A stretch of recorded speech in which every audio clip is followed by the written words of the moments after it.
I actually don't care that much about having the cum on my feet. If that's, it's putting the feet back in my bed where I'm sleeping. Oh. Which is also crazy because it's not like I've never had a stranger's cum on me. AmyMillerComedy.com. There it is, Amy Miller.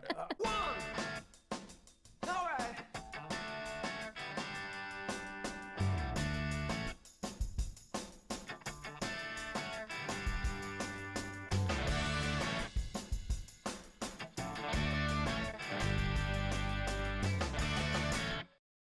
I already started. Oh, See, that was. Wow. I thought. I'm already finished. Oh, here that. Exactly. Yeah. Hey guys, thank See you ya. guys. We're done. Thank you Thanks. for coming to the Standby Thanks- podcast thanks with for- Amy Miller. Thanks for joining us, Francisco. And Man. Well, thanks, Amy. Amy Miller is our guest today at the Standby podcast. Thank you. Thank you for being here. Oh, thanks for asking me. We really yeah, appreciate it. we actually didn't ask her before we started filming, but very talented stand-up comic. Is there anything that you wanted us to mention at the top to push? Oh, I don't know. Plug your They don't even know if they like me yet. Oh, they like you. I mean, I'm always touring, so if you like me at the end, then you can look at my website Go to your and website. come see me. Yeah. Okay. Or cool, take cool. a chance. Buy tickets now. Oh, please. That would be nice. Yeah. And sit here and anger listen to our Then podcast. I'm going to say a lot of decide. slurs, and they're going to ask for refunds. Nice. Well, I just want reading quickly. I mean, you're one of the Comedy Central's Up Next comics for 2018, right? So yeah, that was great. A few years. A few years back. Before the All right, apocalypse. do you still feel Oh, we're up done. next, though? Do you still feel up next? You're Well, still- now I have a half hour coming out with them, so Well, that's I guess great. it all worked out. Yeah, so that was good. I mean, I made a good impression. Yeah. You know? Yeah. March 24th, my first Comedy Central special. That's so, awesome. yeah. Congrats. And right that's in on time. Comedy Central. Yeah. Nice. Well, it'll be, you can watch it on YouTube and stuff yeah, now, too. yeah. I mean, that's Now they're not just, like, showing it one time that's ever good. on Right. the channel, because And then it goes to the the rest archives. of the time they and- have to show South Park Oh. 19 to 22 hours a day. So there's not Yeah. a lot of time yeah. for stand-up No, anymore. no. They leave a little time for Trevor Noah, and then it's all South Park. And I think now Seinfeld and The Yeah, Office. yeah. Yeah, Right. so All so, reruns and yeah, stuff. you can just watch it on YouTube. Yeah, which is and I'm nice. assuming they'll have blink and you'll clips miss too, it, right? and- Like little Totally. clips of, TikTok and YouTube as well. Oh which yeah, is- definitely. That's the way to do it now. Yeah. Well, that's awesome. Congrats. Yeah, so I'm not up next anymore. You're Now not. You're I'm not. just- You're. Yeah, she's up. You're here. She's I'm actually up. Yeah, I'm Yeah. batting. You're batting. Yeah, yes. this is it. Here it in comes, the March lineup. 24th. Batting Yeah. fourth, cleanup hitter. Nice. And you were so you started. Are you originally? Because you started in San Francisco, but are you originally from there or? Yeah, I was born in San Francisco, and then I grew up in the East Bay. Okay. And I did my first open mic in San Francisco at a laundromat. Oh. Right. And then, but I've lived most of my life in Oakland, and so I did most of my early shows there. And then Okay. I moved to Portland, and then New York, and then here. Oh. I was trying to remember when we met. Yeah, I don't remember. Was it on Last Comic? Could be. Yeah. I think so. Yeah, I it think was- we did yeah. the same season That's of Last right. Comic. Yeah, which is the last season. Yes, the final The season. final Yeah. You guys ended it. Yeah, we were like Hey, after this. No, they went out on top. Two of the comedians who ended Last Comic Stand. But I thought it was so fun. Did you have fun? Yeah, it was cool. I mean, I was just so like, it was like so quick. It was really fast. Very yeah. fast. It was just and like a fun little vacation. yeah, it was cool to just be. I mean, that's my first time doing anything on live TV. filmed it as in well. L.A., right? Yeah, You filmed it Universal. in LA? At Universal Studios, and we Mhm. Okay. stayed there. It was just funny. I was so new at stand-up. I was like, I don't know, 2.5 years in or something. Yeah. So I just thought the whole thing was hilarious. But I guess some people had bad experiences. But I'm always like, I knew that we met there because if it was a summer camp thing, where I Yes. kind of always remember like who was Mhm. there with us, and Yeah. Right on. I don't know, it was like a special memory Yeah, for me. no. I mean, I had fun did too. great. Yeah, I mean, I made it to the top 10. It was cool. I mean, I was just, and for me, it was more like it was a good experience just to even learn how to perform on live TV. Yeah. just with a camera and like, and then and then it was.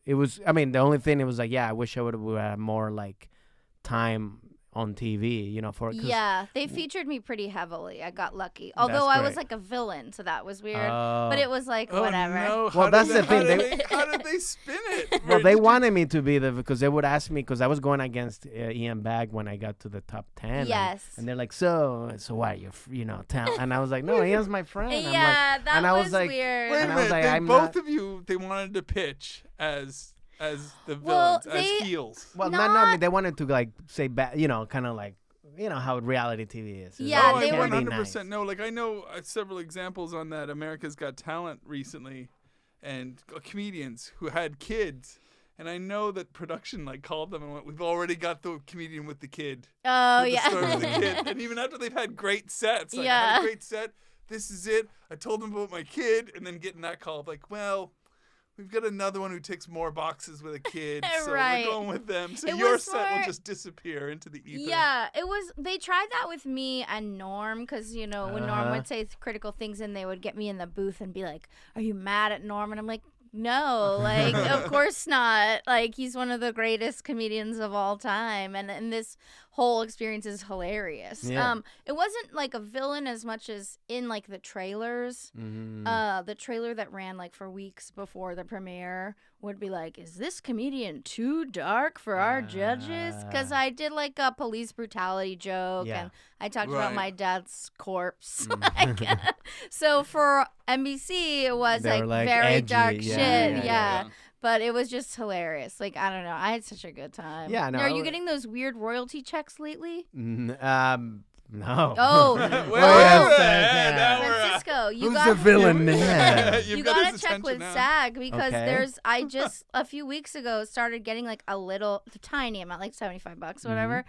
But I guess in Australia, there's like in like some hotel chain Are they you 5 can like years behind? rent old episodes of Last Ah. Comic, and enough people did that I got like a few dollars. Oh, wow. Which I'm like, what is wrong with Yeah, you? yeah, that yeah, you're yeah. traveling and you're like, I'd really like to see some 8-year-old stand-up comedy right now. Let me check Yeah. that. But thank you. Keep Yeah, watching. Yeah. And they pay for it. That's It's so good. weird. Yeah. All right. Well, I'm gonna. I mean, I got all the SAC stuff, but I'm definitely gonna check because I Get know on I that. get. Get I on get- your royalty. I mean, I check. don't even. You know, I get the royalties for stuff that I've done. So like, but it's all combined. Yeah. Yeah. So it's not. It's never a crazy amount. Right. I So, know, like, so and I it's never, been like, such a long pandemic too. A lot of the royalties have dried up because my last bundle was probably about 50 checks, but they were all for 3 cents each. Oh, good for man. you. So, oh yeah, it all adds up. American sense. That's though. true too. That's true too. You can buy a house in Canada. Yeah. I Yeah. know. In certain parts. And well, so you said you started and then so your first big move. First of all, when did you start doing stand up? Like were you- 2010. Were you September 2010. Was you still like in? Is that a thing that you always wanted to do? Were you like in high school, like always? Oh no, that's very sweet, Francisco. No, I'm 41. So what? Yeah. Oh wow, you look so young. Thank you. know. What Tell, was the- tell the industry. Tell me, what She's was the- 21. What was the decision that made you go out? Yeah, so I was like kind of a full like adult, sort of, as much as you're an adult at 30 or whatever. But I was just working like in tech in San Francisco, and I don't know, I just had a really bad year, and then I wanted to do something crazy. Yeah. And- Wow. And like get over my stage fright. I had really crippling stage fright. Even in like a work context, it was affecting me. You know, like I didn't want to like lead meetings or whatever. So I was like, I'm just tired of this, and I want to like do the hardest thing I can Mhm. imagine. Yeah. Wow. Which stand up is? Yeah. And I didn't think I would stick with it, but I did. So here we Wow. are. Yeah, That's awesome. almost 12 years later. That's really cool. Yeah, That's and great. that all happened in the Bay Area. And then when I moved to LA 5 years ago, I quit. That was the last time I've had a day That job. you had a day job. Yeah. That's great. Right so on. that's what are funny. your 'cause- biggest memories of this laundry gig? That's what I want to Oh, know. What do you it's pretty recall when you legendary think back place. to? So it's a place called The Brainwash. It is a laundromat / restaurant / bar Wow. on Folsom Street in San Francisco. And this guy, Tony Sparks, they call him the Godfather of San Francisco comedy. He Oh, ran wow. this open mic every, I think Monday, Thursday maybe, for like 15 years almost. Okay. And he would also do something where he would give preferential sign up to women Because he just saw after that many years, like, women would, like, I started with a ton of women, but then you're 5 years in and you're like, where'd they all go, you know? Because it sucks. Yeah. And so, and especially during open When you mic say it time. sucks, is that it? You mean to do all the tryout spots in the open mic Well, spots? many aspects of it, but I think especially during that open mic time when you're a year, 2 years in, and it's almost all men, and you're one of the few women. Like, I don't know, people say creepy shit, people treat you differently. Yeah, it's just weird being. It's always weird being the only one of you in any situation. Yeah, you know, you just be like, you know, because it does feel weird, you know. Right. So he would let us sign up first, and that really helped. I think keep us coming back. Like, it was so smart.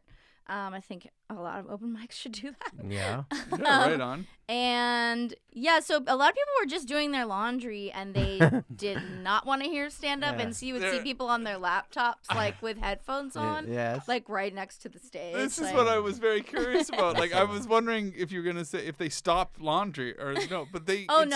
It still functions. Some of the comedians would bring their laundry. Are you serious? You can do your laundry while doing your stand up. So they would give each other, they lie, they're like, that's my 5 minutes. It was one of those places that really could only thrive in like a pre-gentrified San Francisco, you know? Because it was also a cafe, so there's just people eating burgers, and like it was a long list to be like 50 comedians or whatever, and it was really fun, and that's where I made like a lot of stuff. This is like a schizophrenic venue. It's laundry and it's sandwiches. It's it's actually a very totally. It's a very Latino type business where you're doing because Latinos always have like this store where they sell everything. Like it's like you go in there and like hey, food, and then we also sell a baby doll, you know, and tools. It's church on Sunday. And, yeah. You get baptized and married at the same time. It's like what's going on? And then you're like, do you know anyone who could fix my car? I can do it. Yeah. You can notarize documents, you know, passport pictures. You can do it all at the laundry. That's a lot of the like life's blood of San Francisco that's missing now. It's really sad, but yeah, it was wild. I never thought I was going to go a second time, but then I just made all these friends. Like, you know, I met David Bory and Claire O'Kane and like all these people. So a lot of Bay Area comics came out of there, and they would come back. You know, sometimes like if Moshe was in town or Marcella, like they would come do a set at the open mic just to visit Tony and go back to their roots. So it was always really, really fun and crazy. I mean, also like, you know, unhoused people would sign up. It would be wild. Yeah. People taking their clothes off or whatever. Oh, like, wait, what? When? I saw that a bit at here the open mic. At the same one? It's downtown San Francisco, so like, and anyone could sign up. So just like crazy shit would happen. Of course. Yeah. Like I witnessed that one night at the Laugh Factory because I had never seen like the I was doing Dom Herrera's podcast. But before Dom Herrera's podcast was that bucket thing. And there was easily a couple of unsheltered, is that what you said? Unhoused, unhoused or homeless people who clearly got their spot and didn't have any jokes. Right. But I'm like, God bless. Used their 3 minutes to just yell about the government. And absolutely. Whatever else. And it was, same it was thing one of my first tastes of LA. I was like, oh, so this is good for you. So we're not necessarily nurturing new comedians here. We're just it was half and half. Makes it easier to stand out, you know, if you're like one of the few comics that really. So I just got this crew of friends that we came back every week, and it was weird because I was like kind of an adult with like a real job and an apartment in San Francisco, and you know, my friends were like 20. I mean, David Bory was 20. Like Claire O'Kane was, I think, 18 or 17 when we started. So it was really fun. That's great. It's actually I very kind of connect to that because that's kind of like when I moved to, you know, I also started doing comedy after I graduated and I worked for like 2 years, and then I moved here and I was still working while I started doing open mic. So so I always felt like I was always like the older, you know, kind of like with younger comics and stuff like that, and so it's kind of like the same thing as you're kind of going through that, which is it was interesting because I guess I don't know with you, I mean, like when you're older, I guess you're like, well, I want to do this, but also I want to live good. You know, Yeah, like yeah. I don't want to. I heard guys like, oh, I live in my car. I was like, yeah, I'm not doing that. Yeah, I'm on the sorry. road, I wasn't really crashing with people or whatever. It's like, Right. yeah, you spend more money on travel and hotels because you're kind of used to a Yeah. lifestyle. Standards. Yeah. Yeah, you like having sleeping in a bed. I'll do your gig for $100, but all of it's gonna go towards the hotel now. So Yeah. I would go on work trips and like do festivals and like work remotely. So that was kind of a lot what I did early was just apply to like every festival because I was lucky enough to have an income, you know? Yeah. And that helped a lot. But yeah, pluses and minuses all around. I think it's easier to develop faster when you're not 19 or 20 because you have like, more material of a to talk about. Yeah. That's actually what I was going to ask went you. through it. I was going to say, like, do you find that the learning curve is exponential? Basically, once you have more life experience and you start doing stand-up, you're going to gain more in that first year than people when they're 19 and they start doing stand-up and it's still about. Absolutely, yeah. And I think, we've all heard like, oh, no one's funny before 10 years or you have to put in your 10,000 hours. I mean, that's a myth that came from like men who started at 17, you know? Yeah, And certain people stood out for sure. We've all heard like Chappelle came out of the gate hilarious and people like Hannibal who started as teenagers.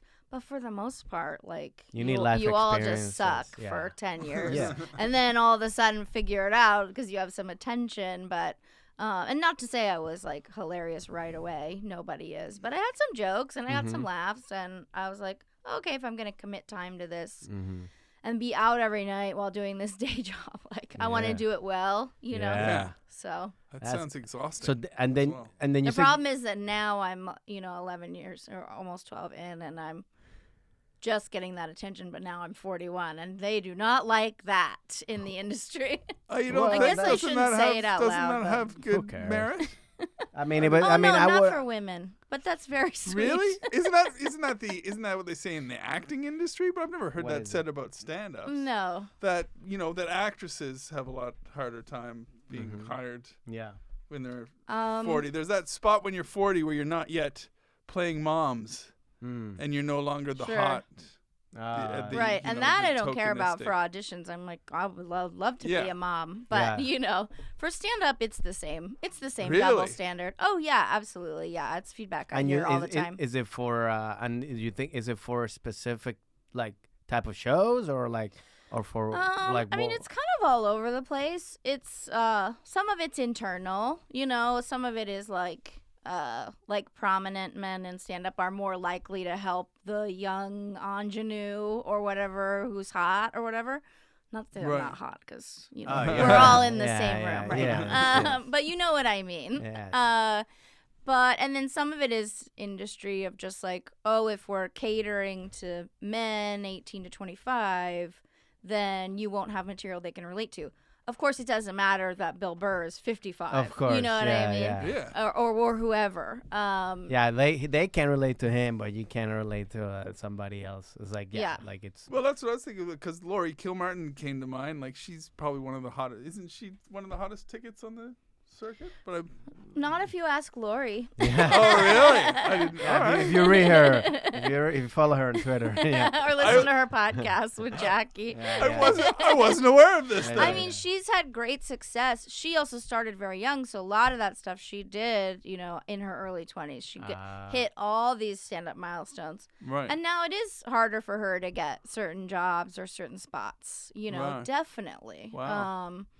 But, I mean, I think she's a huge success. But me too. To be doing all that she started so young and working with Conan and doing all that stuff, I mean, that's huge success. Because, I mean, so to be fair, But no one's going to be like, hey, Laura, like, like Bird or someone like that isn't going to be like, hey, Laurie, come on the road with me and open. Do you know what I mean? Oh, yeah. It's like, no.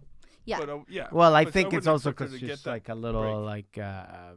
I mean, she's established in her own right. Yeah, so but, I mean, it would be more of like something like a tour like Bill Burr and Friends, for example. It's got to be something like that. Yeah, it happens with club bookers too, though, across the country, where it's like their calendars will be mostly men, and then hot blonde comedians, right? And so I think that's where someone like Lori gets fucked a little bit. Mm-hmm. Like, oh, our crowd isn't gonna want to listen to the story of a 50-something-year-old. I'm so tired of hearing those excuses, isn't it? Yeah. Because they give that excuse either way. Either they'll go, we don't feel you have the social media presence to bring in your crowd, and then when you get it, if you have the 10,000 followers or whatever they said the marker is, then you've got it. Then they have the nerve to go, we're not sure our audience would like you. Which is it? Which is it? You wanted to feel that I had enough power to bring you an audience? Yeah. Or you want to feel that I'm going to entertain the audience that you already have? It's just an excuse that they have ready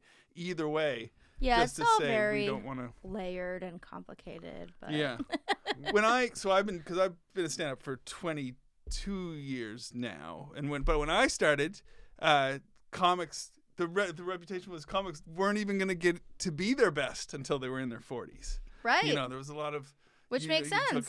Look at these older TV presenters and everything, and everybody used to go, just calm down. There used to be an attitude of like, just relax, kid, relax. It takes being in your 40s to be get to be an established comedian, and that quickly turned on its head in the late 2000s with YouTube, and then YouTube kind of opened the doors to, we need to start finding these overnight sensations. Wasn't not a podcast, but whatever that called, video blogging or whatever. And so it all turned on its head. But that's what I remember. So it hurts my heart a little, my soul a little bit. To hear, they start looking down on us when we're in our 40s. Well, yeah, and it's like when I hit man. when I hit that 20-year mark, like I'll be 50. And so it'll be even more of the same of like, you're not for our audience.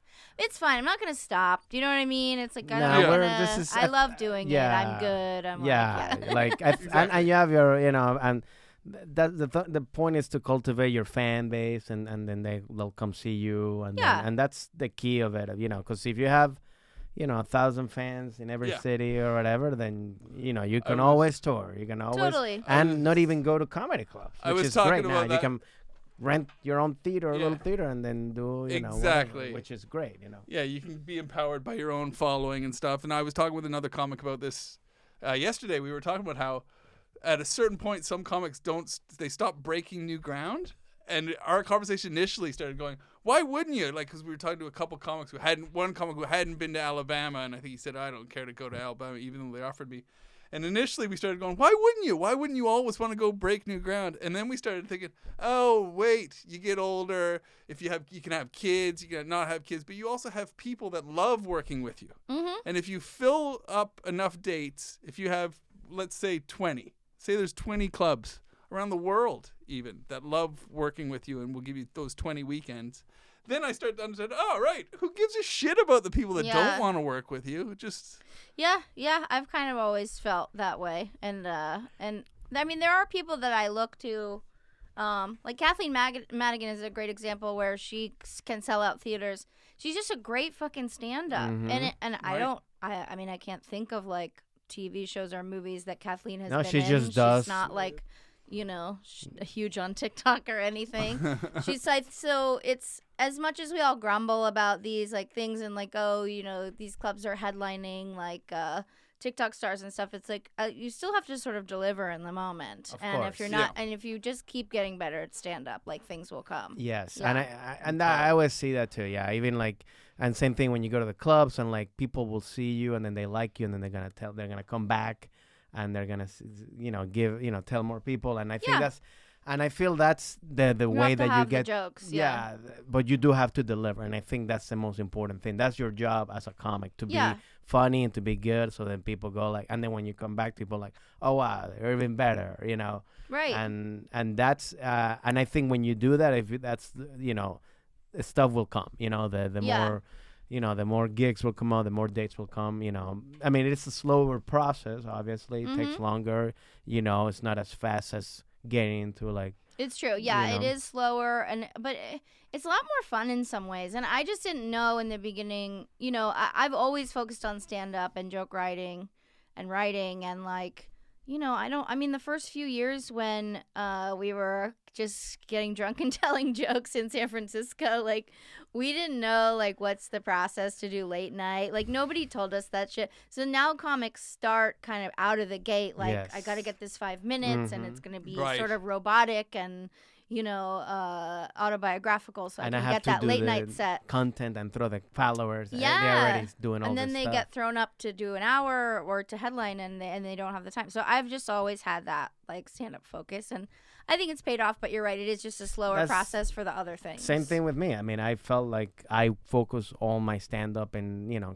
in getting better and performing better and writing better and all that stuff. And then all the other stuff I kind of learn later on. And then, it takes longer because, I didn't have the little other tools. The business. It was more like you know. said, Yeah, more we like. didn't know even we went to festivals and stuff, and I know there was industry there, but I never thought about that. And, like, we were just having fun and telling jokes, and it's the having fun and part. now isn't it's like, oh yeah, You like have to you gotta. network, So people are watching, talk, so yeah. now at festivals I'll see.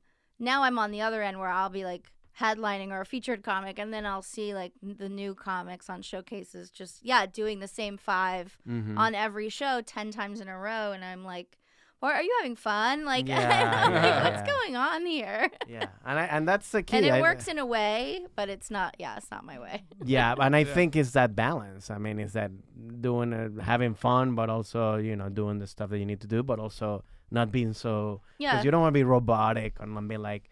You want to be memorable. Yes, and likable. These people are seeing and be a human 100 being. comics in 2 days. Yeah. And be a human being, somebody that you talk to, that you're like, not even before you go up, you're like, you're not like a robot. You're like talk, hey, what's up? What are you gonna eat or whatever? Oh, and then that to me, those are the things too that makes where you have more connections as well. That with industry that it wasn't prepared, and then it's like, oh, now and that's and connecting with other comics. I mean, ultimately, like, so many of our opportunities end up coming from each other. That it's exactly. Building those memories early on. I mean, I'm still very close friends with comics I did like my first and second festivals with, because we just like always have that experience. Yeah. So. Yeah, and then you said you moved to Portland. So that's your first like big move for stand up, I guess, to go to Portland? Yeah, pretty much. I mean, what happens in the Bay Area a lot is people come to LA very fast, and it's hard. If you're 2-3 years in and then you show up here, I mean, you're starting at square one. Yeah. And, signing up for open mics, and it's just a much longer process. So I thought, now this is becoming more common. At the time, I thought I invented it. I thought I'll move to a middle city, and I thought about Austin, Denver, Nashville, and Portland. I think those were. So I was like, wherever I get a job, day job first, I'll go there. Oh, so you're applying for the job, and then whatever you get the job. But it was for comedy. For comedy, yes. And so Smart. Bridgetown was going on, and and Helium had just opened, and so there were all these kind of and I loved Portland every time I visited. So there were all these things that I'm like, okay, I can start my own show, and I just want to do stand up as much as possible. Right. And you can't do that when you first move to LA and nobody knows who you are. And do long sets in front of people. Exactly. So I think ultimately it was that's how I got Last Comic. Like, I auditioned up there, and most of the people in the industry that got to know me, it was because I was in Portland. If I had been in LA, it wouldn't have been the same. Yeah. And you developed faster too, because you were And and I ran so many shows, and so then I would meet people that came to visit there, and they would do my shows, and then I would go to their cities and build a connection. I ran a midnight show for a long time, and so the headliners at Helium would like come do that after their Saturday night show. And that's cool. And so you were a hub of a I just the met my community, heroes. basically. I was running that shit. Yeah. She was the mayor. I was a boss. Yeah, nice. Definitely. Oh, that's cool. So that's great. So the plan kind of worked out. Yeah. Although, and then when I showed up here, it was a little bit like, easier where to have you get been? in. Yeah. But people had context for who I was. And then I just came to visit here as much as I could, and same with New York. Nice. So, I don't know. It's kind of worked out. I know. I think it's funny because it sounds like it's working out really well. well. I mean, you got a good angle, and like the industry's ignoring me, but it sounds like it's going. You're doing good. very well, and also it's like it's funny how like everybody has. I love always asking these questions because it's always everybody has their own different path. Yeah. Like for me, it was the opposite. I started literally from zero, moving from DC, Maryland to LA. Just to start doing open mics in LA. I never thought of, Well, I did thought I was like, but my thought was like, I cannot do it in DC because people know me here already. Right.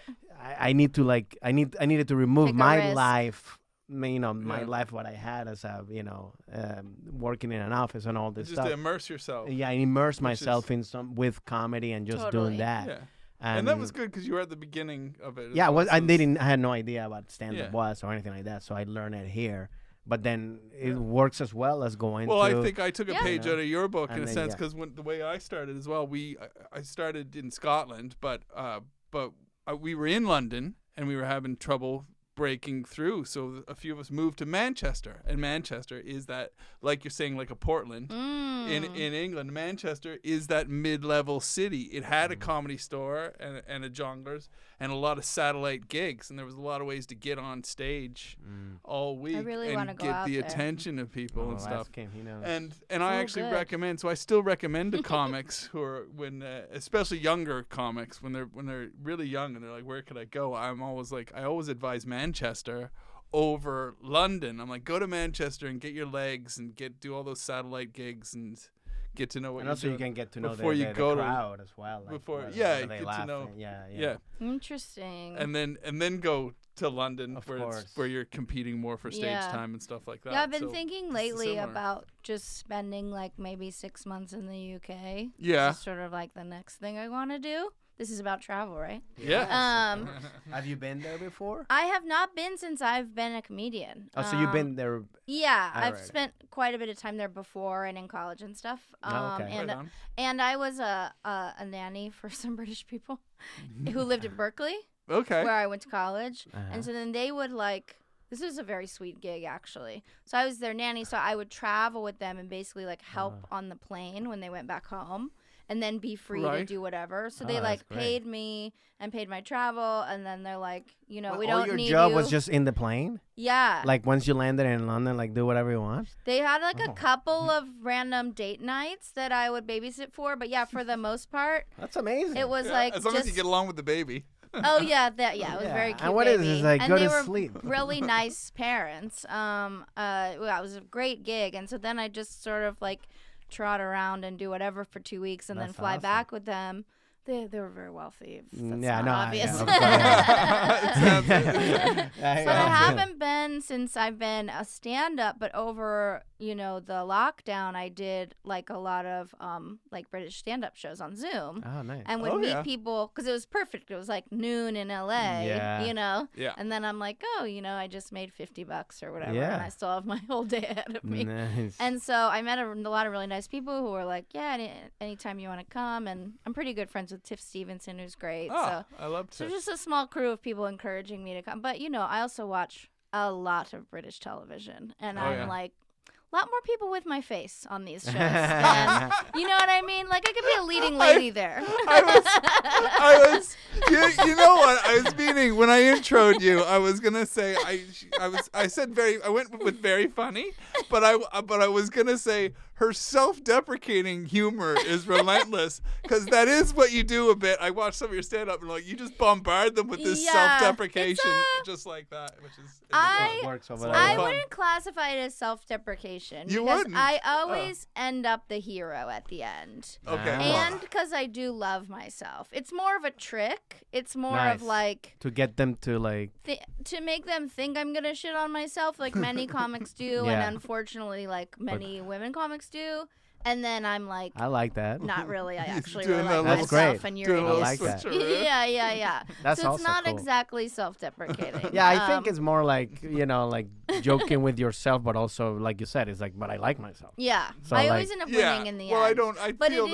But I feel it's self-deprecating in the sense that you can still like yourself, but there's no. To me, hero comedy is very much and then you'll never believe what I did to her. Right. Then I get my revenge that way, and that's so that to me is hero comedy. Yeah. I like to be a secret is alpha. when you say something like, a lot of men want a trophy wife, but I'm more like Stanley Cup at most kind of thing when you're doing things like that. That's more impressive to Canadian men. Yeah. Well, I'm still complimenting myself, but it's like, that's like my favorite way to write jokes. I like it. I like that too. It's personal misdirection. Yeah, and it works amazing in Britain because I think they would like it. Yeah, I've explained I could get cast there. Yeah, I've explained that sort to of Francisco detective before or something. about Yeah, I mean, I was just sometimes American audiences can get concerned when you go on a self-deprecating trip, but in Britain they love it. If you are like, I'm a piece of shit, just like you guys, a lot of time Britain they'll be like, yes, all right. And in a lot of places in the States, it'll be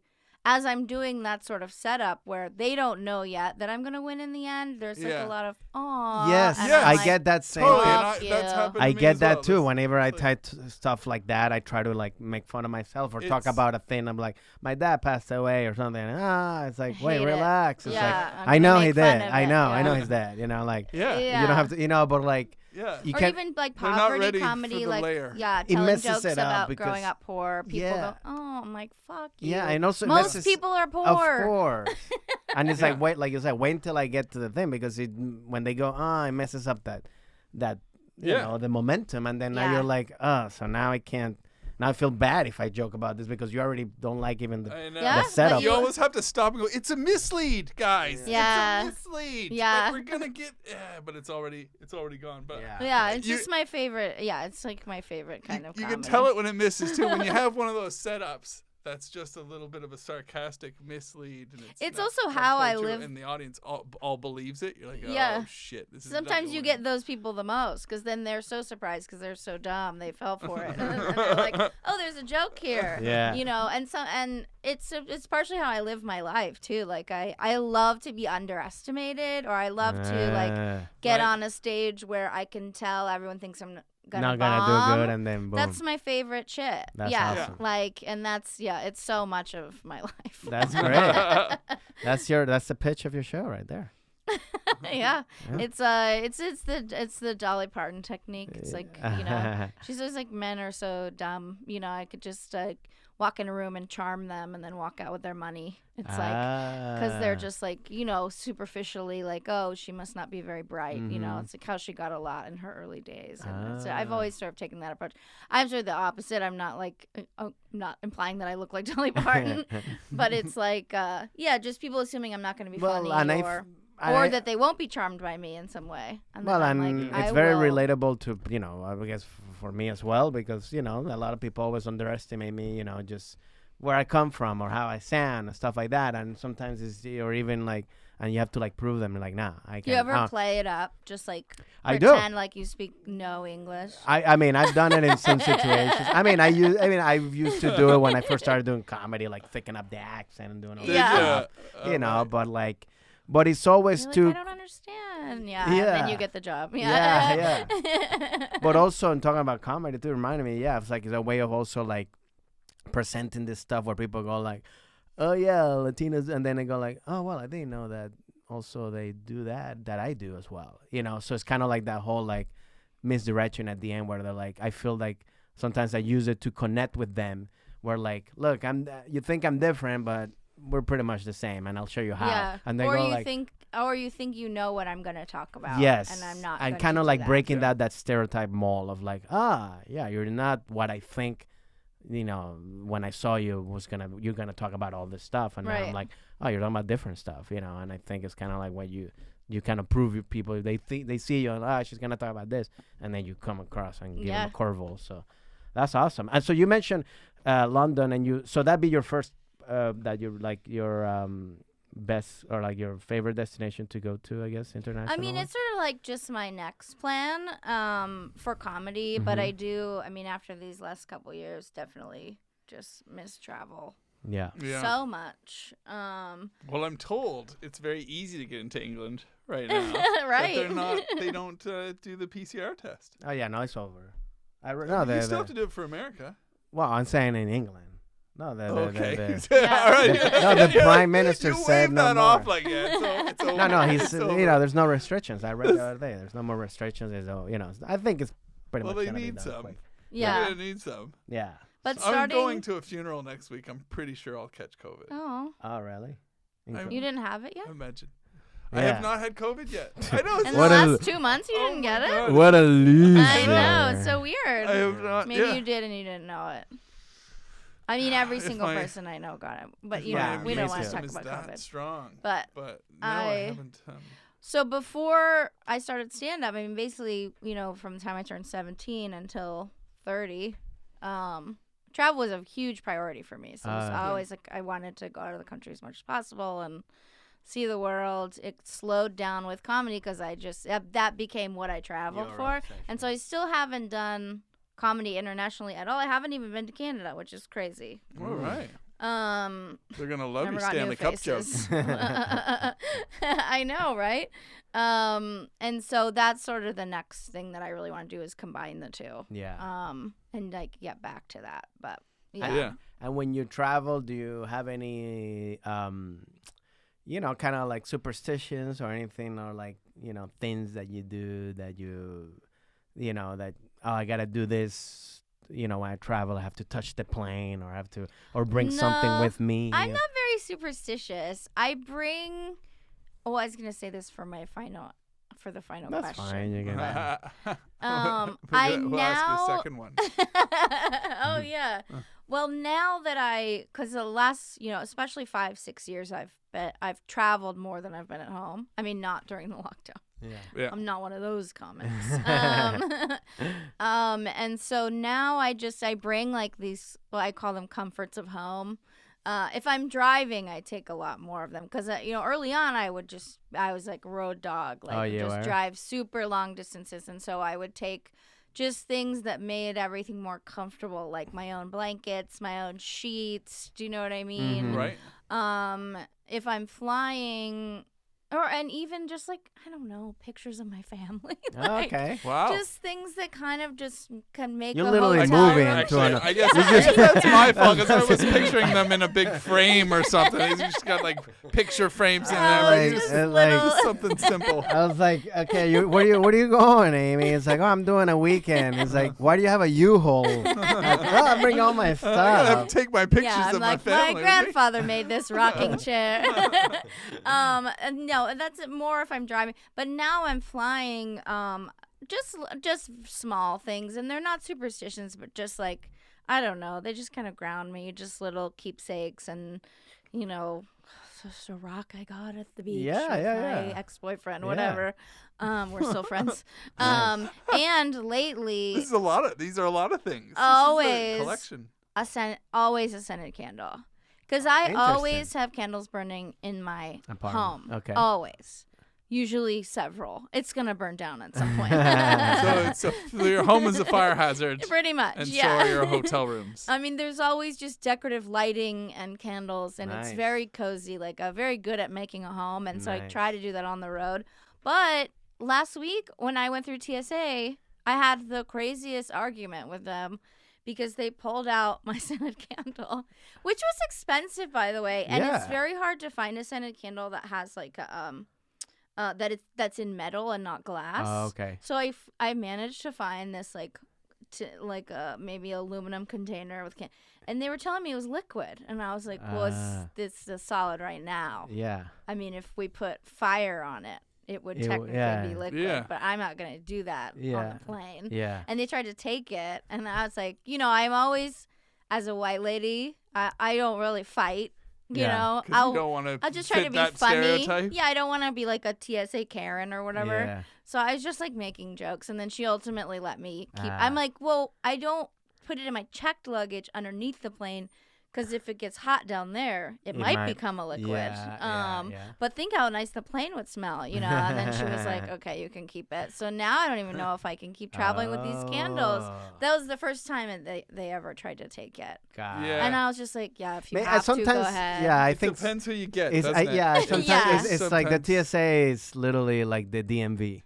Yeah. It's like got a you lady, might go. Yeah. You're gonna hate this process. Yeah. Or But no if one's you like, get oh, this was somebody fast. I kind. got my license in 15 minutes. Totally. Yeah. I got a So- lady, and she was really sweet, and I made her laugh, so she let me keep the candle. So now I'm like, oh, is this going to be a problem moving forward? But in general, I always suggest to people, like, yeah, just if you travel a ton, it helps your sanity to just have something that reminds you of home at all. Right. You know. And I try to unpack, even if it's more than one night. I'll put my clothes in the drawers. hang a couple of things up. Wow. I gotta make sure I don't forget them. That always Yeah, scares me. yeah, I yeah, leave like yeah. my favorite That's one of sneakers the in the hardest closet. things in hotels. Yeah. Well, I always I'll check do all like of it. my trick so you don't forget anything, just pretend you committed a murder or something, and you just gotta clean everything. You don't want to leave anything, and that's it. Just check Totally. everything. Yeah. Check on the table. And you are murdering people. Yeah, of so- course. Yeah, I mean that's why I travel for. And then I go. Do you all know Daiso, the Japanese dollar Yeah. store? No. I get there's. You haven't been to a Daiso yet? You haven't lived, Francisco. Oh yeah, you Where gotta is go. this? There's one There's one by me. in the Hollywood one by the Rock and Roll East Ralph's, Hollywood. or that's No, or not I'm Rock in and Roll East Ralph's. Hollywood by Highland. Okay, yeah. The Ralph's at Yes. Highland. It's upstairs from that one. Yes. And then there's one in the Little Tokyo Mall. So it's a Japanese dollar store. Yeah, it's Basically, like a 99-cent store, but they have cute, good stuff. Okay. Okay. And I get a lot of travel stuff there because I just find, I don't know, this is like, I like cute shit, and and just to see it, like it just makes traveling more pleasant. And then they just sell all these little like travel gadgets, you know, Yeah, like little I have a knickknacks. little. I think I even got a weighing scale for a Oh, yeah, for your suitcase there luggage, with yeah. yeah. I have like just this little cover for my toothbrush, you know, which is practical. It's Yeah. preventing germs. Yeah. And it has a suction, so you can like stick it on the hotel mirror. Oh, But then he wow. has like a really happy face on the front. Okay. And so I call him Toothbrush Man. It's like a whole Toothbrush thing. Man. I left one Toothbrush Man in a hotel a few months ago, and you I was left very him? sad. Wow. Imagine how he feels. I know, just smiling alone. He smiles like. But, oh. you know, it's $2 for $1, so Oh, I got okay. the other Toothbrush Man, and now we're all fine. But they have a lot, you know, just little things to, like, put your pills in or whatever, Yeah, yeah. vitamins, and Yeah. it just makes me smile. That's good, cool. good plug for Daiso. Yeah. Yeah, We- no, we- I got- It's funny, so we're sponsored by them. So I I don't know why. I go before I go home for Christmas as well because it's good for stocking stuffers for my niece and nephews. Yes. Because you can get fuzzy socks and you can get bunny woolly hats. And Yes. Oh, yes. mittens and stuff speaking like of, that. So it's very good for. I take slippers everywhere. I mean, this is like Oh, there you go. this is like a sign. I grew up poor. It's like I'm never barefoot. I hate having dirty feet. Yeah. So I always Not have even in a carpet. No, maybe even less so in a carpet. Oh. If we're being honest, Okay. Right. because there could be anything in That's there. true, I that's mean, true. a hardwood floor in a hotel, you can, you know, Yeah. you can bleach it Yeah, or yeah, whatever. yeah. Carpet is just no. It's You're just dirty, walking yeah. on cum, Francisco. Yeah. I am never. Wait, who's coming in the? Wait, I'm so. Listen, sometimes right. things go off the Toothbrush rails. man. You know, Toothbrush man is. you can't always aim. Yeah, what do you think Toothbrush Yeah, but Man I has mean, that usually it's smile a on big his bed. face? I mean, what do you? I mean, somebody just going. I Like, don't know. What if you're "Whoa." on the edge of the bed? That's You true. gotta try some more exciting sex. I don't know what. Yeah, We'll talk about it I gotta. later. We gotta. I'll I gotta show tell my you. fiance to be like, hey, you know, we gotta I'll demonstrate. corner There you go. corner sex, corner pocket sex. Yeah, I'm not even barefoot in my own home. Never. You what? in my house, I'm not barefoot. Oh, ever. really? No. Oh, never. I mean, in the shower, obviously. Okay, yeah. That's it. Literally. and then it. your slippers. If I get up in the middle of the night to pee, I You put put the slippers on, things. walk to the bathroom, walk back. Well, I always Wow. had this thing of like, which I'm is crazy. No, I mean, I feel like that. I mean, I grew up too with like don't be barefooted because you get sick. Yeah. That was my thing, but I don't know if Right. that's even real. I mean, that You was like, step on a nail or something. yeah, Or no, I mean, step in cat shit. yeah, that's true. I have a My cat, house. yeah, yeah. Not Well, my current house, my childhood house. But I do.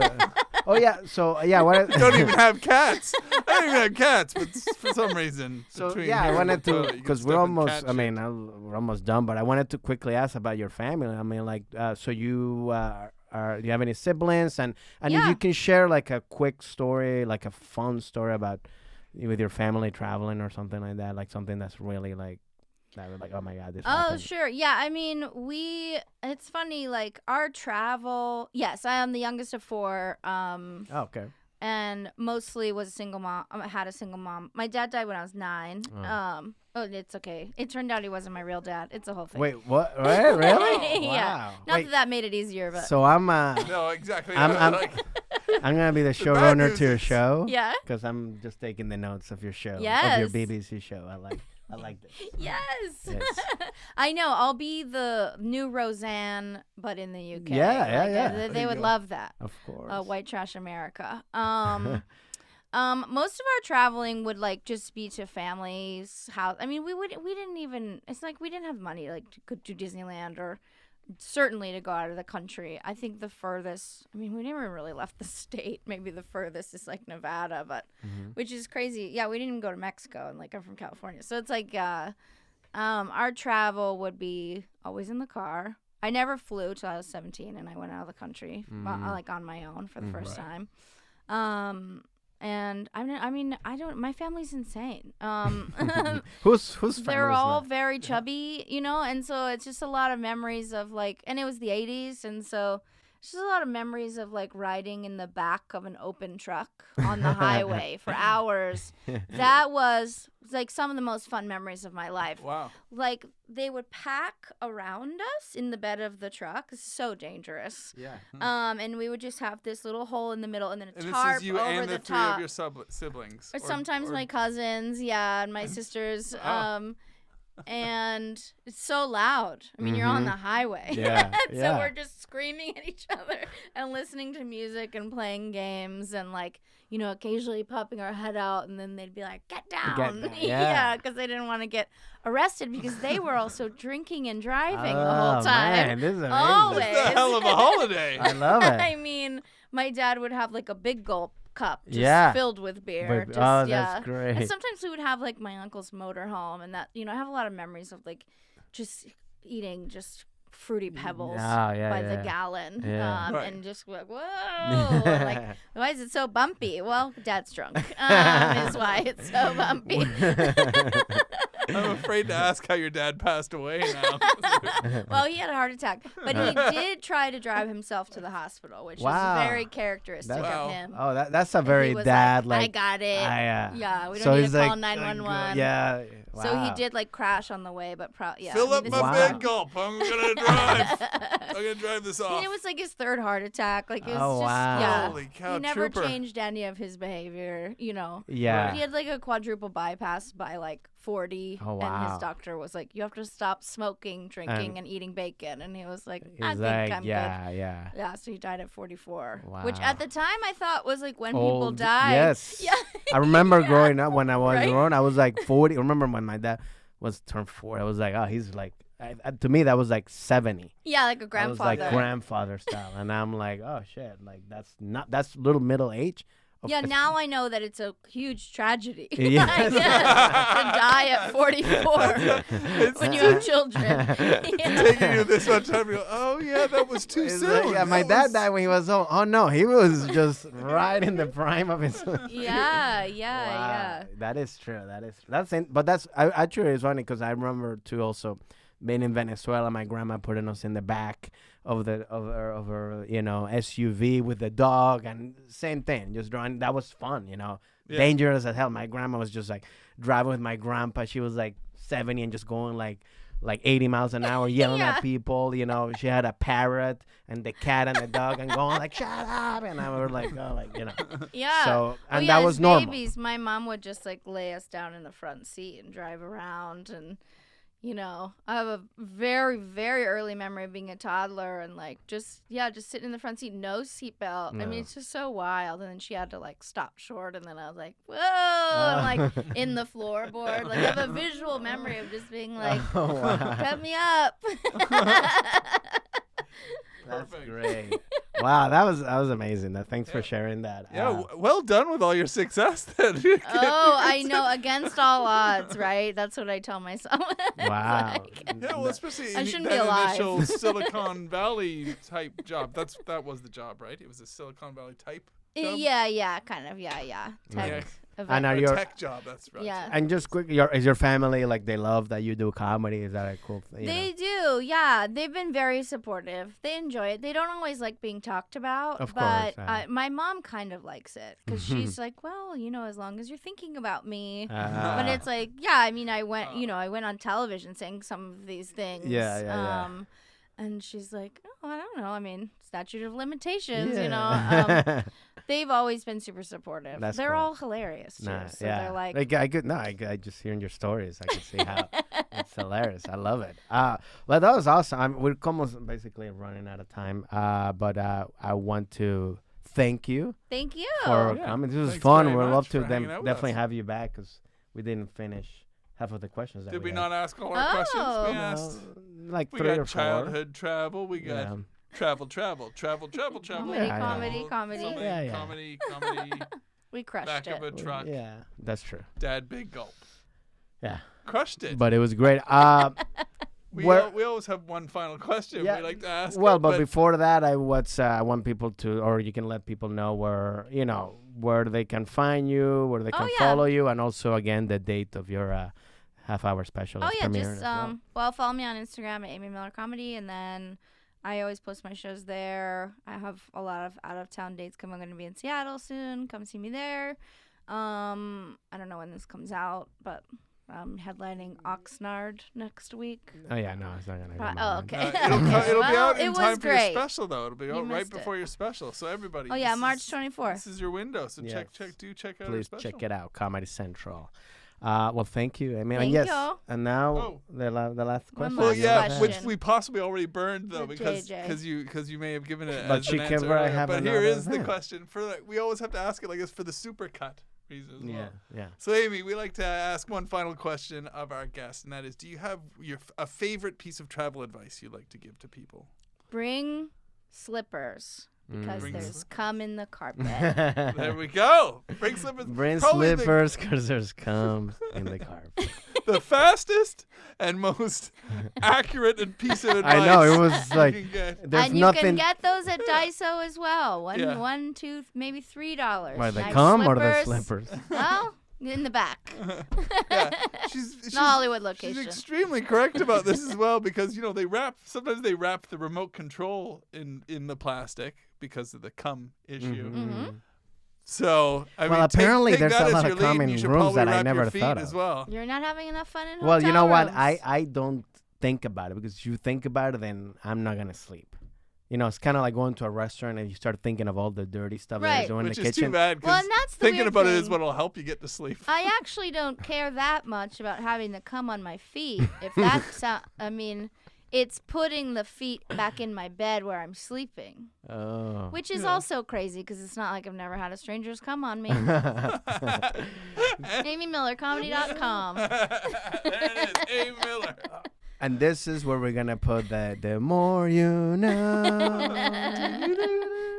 This is it. 'Cause- yes. Thank well, you, guys. thank you very much. Yeah. Remember to subscribe. Follow us on our YouTube channel. Follow us on Spotify, iTunes, and please, if you have any questions, send us a DM. Right? Yeah, hit us up. Bye, hello. Thanks, Amy. Bye.